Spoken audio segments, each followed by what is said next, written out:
Jangan lupa di like, komen, dan subscribe, terus dinyalain loncengnya di channel Randi Armawan. Terima kasih.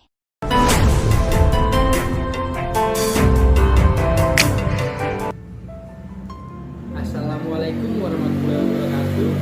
Perkenalkan, nama saya Randi Armawan, mahasiswa Universitas Pembangunan Pancabumi Medan, NPM 1915310854, Prodi Manajemen Fakultas Sosial Sains.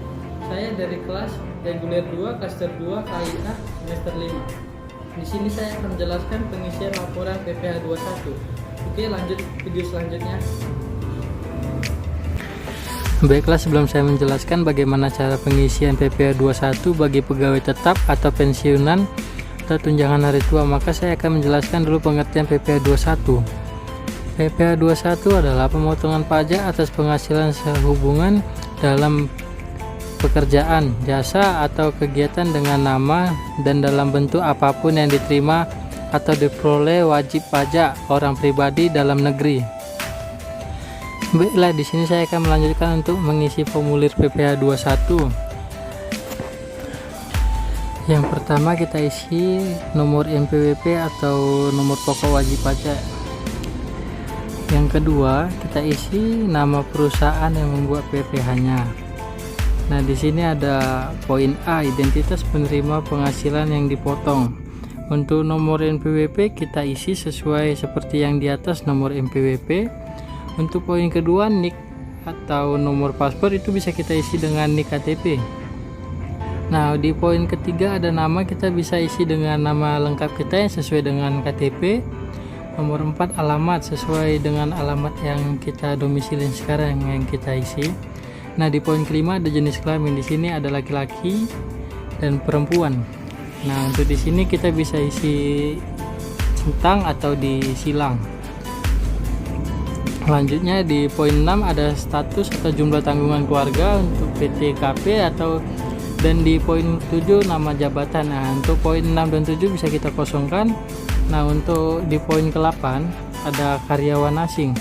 Nah, di sini namanya karyawan asing, apakah dia karyawan asing atau karyawan tetap. Lalu kalau dia karyawan asing, kita bisa isi ini, kita membuat checklist atau tanda silang. Nah, untuk poin 9 kode negara atau domisili ini bisa kita isi sendiri. Nah, di sini ada poin B, perincian penghasilan penghitungan PPh pasal 21.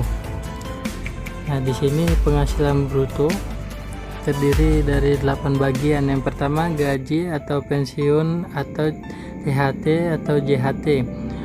Di sini kita isi sebesar 40 juta.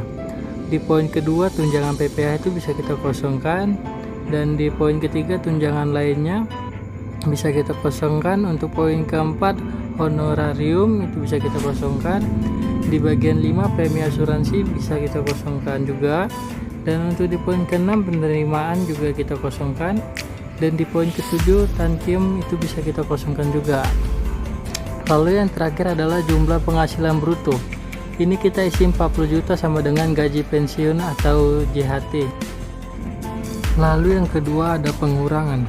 Pengurangan ini terdiri dari 3 bagian. Ada biaya jabatan atau biaya pensiun, iuran pensiun atau iuran THT atau JHT, dan terakhir jumlah pengurangan.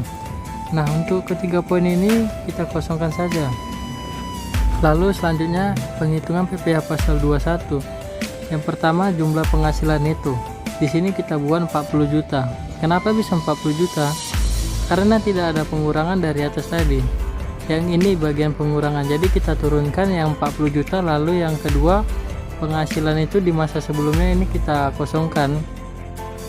Lalu untuk yang ketiga jumlah penghasilannya itu untuk PPh 21 kita turunkan yang 40 juta tadi yang dari jumlah penghasilan itu. Lalu yang selanjutnya penghasilan tidak kena pajak, ini kita buat sekitar 20 juta. Lalu penghasilan kena pajak dalam setahun kita buat juga 20 juta.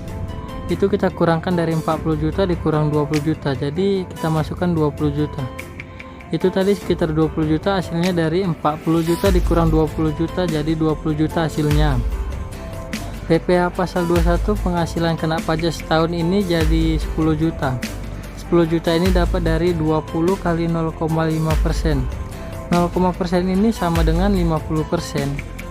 Ini memang sudah menjadi rumus dari PPh 21. Ya, selanjutnya adalah PPh 21 pasal 21 yang telah dipotong masa sebelumnya itu dikosongkan. Lalu PPh pasal 21 terutang kita turunkan dari PPh pasal 21 menghasilkan kena pajak tadi itu sekitar 10 juta. PPh 21 dan PPh ini juga kita turunkan dari PPh pasal terutang. Demikian hasil video presentasi saya. Apabila ada kekurangan kata saya mohon maaf. Wabillahi taufiq wal hidayah. Wassalamualaikum warahmatullahi wabarakatuh. Terima kasih.